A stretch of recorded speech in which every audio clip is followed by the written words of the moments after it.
Shalom saudaraku dalam Tuhan. Saudara, Ustadz Juma mengatakan bahwa Yesus bukan Tuhan, bahkan Yesus ditolak oleh orang Israel. Nah, saudaraku dalam Tuhan, hal ini dijawab tuntas oleh Bapak Pendeta Esa Soru, dan akhirnya Ustadz Juma terbungkam dengan jawaban cerdas dari Bapak Pendeta Esa Soru. Nah, saudara dalam Tuhan, sebelum kita memberikan tanggapan terhadapnya, mari kita lihat videonya dan pastikan tekan tombol like dan subscribe, share video ini supaya menjadi berkat bagi banyak orang.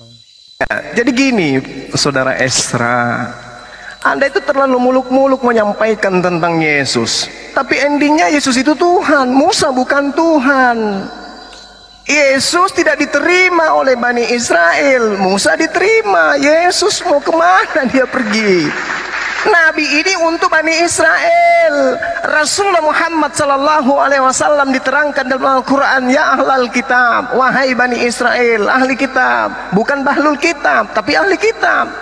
Qad ja'akum rasuluna yubayyinu lakum katsiran mimma kuntum tukhfuna minal kitabi wa ya'funa an katsir. Jadi Rasulullah Muhammad sallallahu alaihi wasallam diperintahkan oleh Tuhannya Abraham, Ishak dan Yakub datang untuk menyeru Bani Israel. Jadi yang dibihillah manita ma'ridwanahu subulan salam. Baginda Rasulullah Muhammad SAW adalah satu-satunya jalan keselamatan bagi Bani Israel menuju kepada Tuhan yang datang kepada Nabi Ibrahim. Ingat saudara Esra, orang-orang Yahudi, saudara-saudara kami Bani Ishak tidak pernah memanggil Tuhan mereka dalam panggilan Yahweh. Yahweh itu dewa, bung. Itu yang Anda harus pelajari. Lalu kemudian tolong di-mute. Ya, tolong di-mute. Jadi ketika berbicara mengenai di tengah-tengah saudara-saudaramu, bung, Yesus nggak bisa sampai ke sana, bung. Kalau saudara yang Anda maksud di sini adalah Bani Israel, dalam hal ini Lewi atau dari Benyamin atau dari siapapun dari Bani Yakub, keliru ente, bung. Kenapa? Yesus tak bisa manjat tembok. Kok bisa kayak gitu, bang? Yes, karena di dalam Ulangan 34 nomor 10 diterangkan, seperti Musa yang dikenal Tuhan dengan berhadapan muka, tidak ada lagi nabi yang bangkit di antara orang Israel. Yesus nangis dong. Yesus tidak bisa, karena Tuhan sudah menuliskan kemudian menjadikan sebuah pernyataan yang sangat jelas dalam kitabnya orang Yahudi. Ulangan 34 nomor 10, sebelum Yesus itu dilahirkan di atas muka bumi, Tuhan sudah mengatakan tidak akan ada lagi nabi yang sama seperti Musa dari Bani Israel. Yesus kemana dong? Yesus kemana dong? Jadi saudara-saudara yang dimaksud di situ adalah saudara dari Bani Israel. Saudara dari Bani Israel itu adalah Bani Ismail. Makanya Yesus mengatakan di dalam kitab saudara, Yesus nih yang berkata, bukan saya. Apa kata Yesus?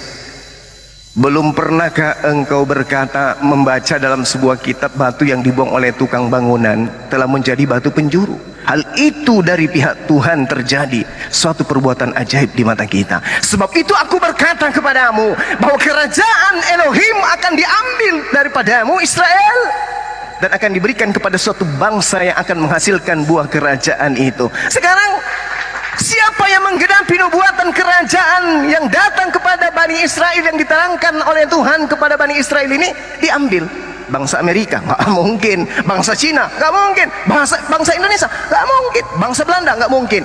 Itu hanya diberikan kepada bangsa Arab, bangsa keturunan dari Nabi Ismail. Catat itu, bung. Yesus tidak akan pernah bisa lolos. Ulangan 34 nomor 10. Saya bacakan lagi pelan-pelan. Seperti Musa yang dikenal Tuhan dengan berhadapan muka, tidak ada lagi nabi yang bangkit di antara orang Israel. Tidak ada lagi. Tidak, dalam bahasa Ibrani kan Anda tahu sendiri, tidak ada lagi berarti berulang sendiri. Tuhan mengatakan Yesus tidak bisa duduk di situ, karena tidak ada lagi nabi yang sama seperti Musa. Berarti Ulangan 18 nomor 18 harus nabi yang ada di luar Nabi Musa, Bani Israel, atau jangan-jangan nabi ini adalah nabi yang benar-benar hidup di antara Nabi Musa dengan kemudian sebelum Yesus, benar-benar dari tengah-tengah Bani Israel, tapi bukan Yesus. Mungkin dia Yosua bin Nun, Bisa jadi. Mungkin dia adalah Hezekia, bisa jadi. Mungkin juga dia adalah orang yang sama seperti Musa tapi tidak tercatat di dalam kitab kalian. Karena kenapa? Kalau Yesus tak bisa dia seperti Musa yang dikenal Tuhan dengan berhadapan muka. Tidak ada lagi nabi yang bangkit di antara orang Israel. Berarti demikian bukan Yesus. Siapa dia? Entah siapa. Kalau itu bukan Rasulullah Muhammad SAW juga tidak apa. Tapi yang pasti, apa yang saya uraikan, bahwa Rasulullah Muhammad SAW dengan mukjizatnya kemudian dia mampu menundukkan kemudian Jazirah Arab. Yesus tidak bisa. Nah, ini yang perlu saudara paham. Demikian. Ya, jadi sebenarnya melihat pembicaraannya agak panjang dan banyak hal yang perlu bisa ditanggapi hanya karena waktu yang 5 menit dan moderator merinci beberapa poin, jadi saya hanya fokus ke situ saja. Pertama itu adalah saudara di antara saudara. Dalil konteks dari teks itu, bahwa konteks dari teks itu menunjukkan bahwa saudara-saudara itu dari kalangan orang Israel. Nah, kalau sekarang cuma larinya ke Ismail, kasarnya itu apa? Ya, karena kalau kita melihat dari hubungan Ismail dan Israel, itu Ismail itu bukan saudaranya Israel. Ya, itu di atas sana itu. Karena Ismail itu kan saudaranya si Ishak. Sedangkan Israel kalau menunjuk pada orang itu Yakub, dan Bani Israel itu adalah keturunan Yakub. Sehingga kalau memang kita bicara saudara mau keluar di antara suku-suku Israel, maka paling dekat itu adalah Edom. Tapi bagaimana larinya sampai Ismail yang lebih jauh di atas sana? Jadi saya mengatakan itu dari kalangan orang Israel, ada dalilnya, yaitu konteks. Tapi Ismail itu bagaimana sampai bisa larinya ke Ismail, itu dasarnya apa? Ya, oke lah, seandainya dibilang Ulangan 34 ayat 10, maka Nabi itu tidak bangkit dari antara orang Israel. Kalau seandainya saya mau terima itu, Nabi itu tidak dari Israel, tapi mengapa harus dari Ismail? Dasarnya itu apa? Kedua, Ulangan 34 ayat 10, seperti Musa yang dikenal Tuhan dengan berhadapan muka, tidak ada lagi Nabi yang bangkit dari antara orang Israel. Lalu akhirnya semua pakai ini, bahwa itu pasti bukan Yesus, karena Yesus itu dari kalangan Israel, dan ayat ini bilang tidak ada nabi bangkit dari antara orang Israel. Disinilah saya melihat bahwa memang ya satu lagi menunjukkan bahwa semua tidak terbiasa membaca Alkitab dengan memperhatikan konteks. Ya, kalau hanya dilihat tidak ada lagi nabi yang bangkit dari antara orang Israel, ingat di situ masih ada koma, lalu ada lanjutannya ayat 11-12. Lalu ayat 10 sebelumnya itu ada seperti Musa yang dikenal. Itu berarti bahwa, perhatikan ayat 10, seperti Musa yang dikenal Tuhan berhadapan muka. Lalu ayat 11, dalam segala tanda dan mujizat. Maka seluruh konteks itu harus ditafsirkan bahwa dalam hal dikenal Tuhan berhadapan dengan muka, dan dalam hal mujizat tidak ada lagi nabi yang bangkit dari antara orang Israel. Kalau hanya tidak ada nabi yang bangkit dari orang Israel, jadi aneh, karena setelah itu kan ada Nabi Yesaya, Yeremia, Yeskiel, Daniel, masih banyak nabi setelah Musa. Kalau begitu, maka ayat ini tidak bisa ditafsirkan tidak ada nabi yang bangkit dari antara orang Israel, dan karena itu harus dari bangsa lain, dari Arab misalnya. Tidak. Maka maksudnya tidak ada nabi seperti Musa yang bangkit lagi. Tapi sampai kapan? Ulangan pasal 34 itu bagian akhir dari kitab Ulangan, yang pasti bukan ditulis oleh Musa, karena di dalamnya ada tulisan cerita tentang kematiannya. Itu berarti bagian ini itu ditulis oleh generasi selanjutnya, mungkin oleh Esra. Kalau itu benar, maka sampai zaman itu, maksudnya sampai zaman penulisan Ulangan 34 ayat 10, memang tidak ada nabi bangkit dari antara orang Israel. Dalam hal apa?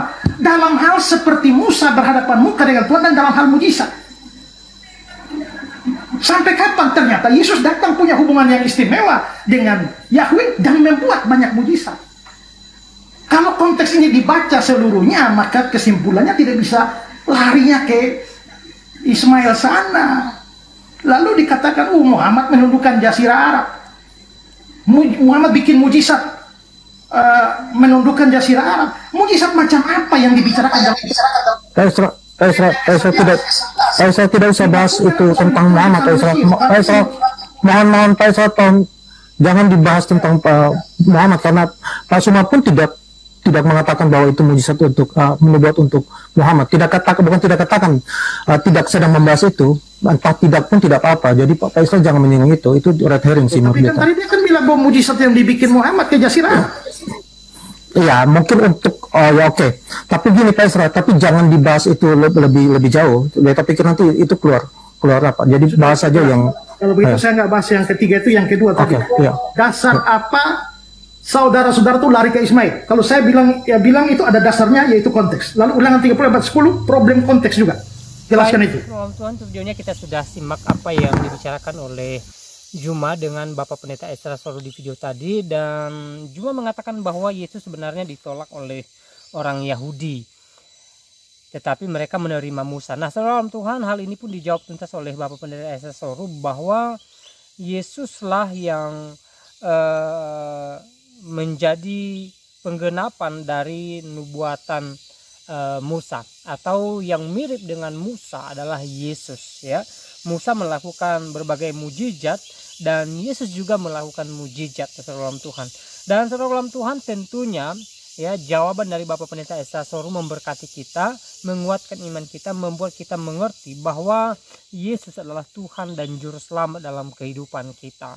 Nah, saudara Tuhan, dari narasi-narasi yang dia bangun, sebenarnya Juma ini tidak mengerti Alkitab, tidak mengerti isi Alkitab. Dia tidak paham tentang sejarah-sejarah yang tercatat dalam Alkitab. Dia hanya copot ayat, copot sana sini ayat Alkitab, lalu dia menafsirkannya sesuka hatinya. Dan penafsirannya saudara Tuhan tentunya tidak sesuai dengan penafsiran Alkitab pada umumnya, dan penjelasannya ujung-ujungnya salah semua. Nah, saudaraku dalam Tuhan, sering saya sampaikan bahwa ya, lebih baik Juma ini tidak bicara Alkitab, karena dia sangat tidak mengerti Alkitab gitu loh, atau istilah lain dia sangat bodoh tentang ayat-ayat Alkitab. Jadi tidak baik dan tidak bijak ketika dia membicarakan Alkitab. Ya, lebih baik dia membicarakan kitabnya dia, lebih baik dia membicarakan agamanya dia. Saya rasa itu lebih lebih memberkati daripada dia sibuk membicarakan Alkitab tetapi bukan kitabnya dia, dan dia selalu salah menafsirkan ayat-ayat Alkitab. Nah, saudaraku dalam Tuhan, sekali lagi, seperti apa tanggapan saudara? Silahkan tulis di kolom komentar. Tuliskan komentar yang baik, yang positif, terutama komentar yang memuliakan Tuhan, dan tuliskan komentar-komentar yang memberkati kita sekalian. Nah, saudaraku dalam Tuhan, di kesempatan juga saya kembali ingatkan kita supaya kita tetap semangat dalam mengerjakan segala aktivitas kita. Saya tidak tahu apa yang menjadi pekerjaan kita hari-hari ini. Saya tidak tahu apa yang menjadi kesibukan kita. Bahkan tentunya kita punya persoalan masing-masing. Jadi apapun yang kita alami hari-hari ini, mari kita tetap percayakan kehidupan kita kepada Tuhan, dan percaya bahwa Tuhan mampu menolong setiap kita, Tuhan mampu melakukan keajaiban bagi setiap kita, dan kita percaya bahwa Tuhan senantiasa ada bagi kita. Tuhan tidak pernah meninggalkan kita, sebagaimana janjinya di dalam firman Tuhan bahwa Dia menyertai kita hingga selama-lamanya. Dan saya percaya bahwa kita adalah orang-orang yang diberkati oleh Tuhan, karena saya dan saudara orang-orang yang senantiasa mengandalkan Yesus Kristus dalam kehidupan kita. Saudaraku dalam Tuhan, ya, banyak contoh dalam Alkitab di mana para hamba-hamba Tuhan, para nabi, para rasul, bahkan semua hamba Tuhan yang tercatat dalam Alkitab, ya, mereka mengalami pergumulan-pergumulan yang berbeda-beda dan cukup luar biasa. Tetapi saudaraku dalam Tuhan, ketika mereka mengalami pergumulan yang berat, mereka berserah kepada Tuhan, mereka percayakan kehidupan mereka ke dalam tangan Tuhan, dan akhirnya apa? Ya, ketika mereka mengandalkan Tuhan, maka Tuhan berperkara dalam kehidupan mereka, Tuhan menolong mereka, dan akhirnya kemenangan demi kemenangan menjadi milik mereka. Saya percaya begitu juga dengan kita. Ketika kita mengandalkan Tuhan, ketika kita berserah diri kepada Tuhan, ketika kita percayakan kehidupan kita kepada Tuhan, maka saya percaya bahwa Tuhan pasti menyatakan yang terbaik dalam kehidupan kita, dan kemenangan demi kemenangan daripada Yesus Kristus menjadi milik kita. Nah, saudaraku dalam Tuhan, saya tidak terlalu panjang lebar menyampaikan pesan blog ini. Semoga video singkat ini memberkati kita, dan Tuhan Yesus Kristus memberkati kita sekalian. Shalom.